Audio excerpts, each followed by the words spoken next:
for me, is the toughest event that I've ever done. But it's got that attraction.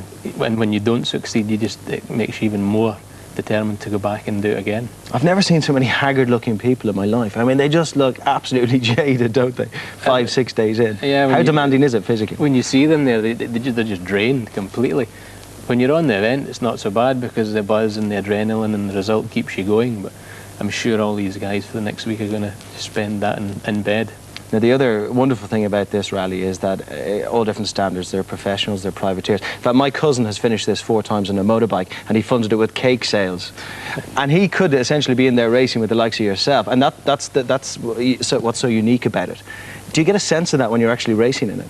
Yeah, you do. I mean, every night in the bivouac, everybody comes together, and yeah, you're from the top professionals right down to the guy who's done it on the back of the cake sales. So it's nice, and everybody's there, and everybody's, they're there to achieve the same goal. That's to get to Dakar, and everybody helps each other out. It's that type of event. I mean, even though it's serious competition, you saw even on the footage earlier that cars do stop, even for other cars. Not even the team cars, just to make sure everybody's all right. You're in the middle of nowhere in a fairly tough environment, so everybody does tend to help out.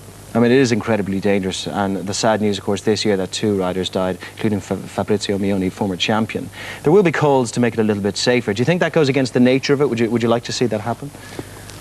Obviously, whenever there's fatalities, it's terrible in any sport, and I think people enter this event knowing the dangers, and that's what makes the event what it is. Okay, there's a certain degree of danger.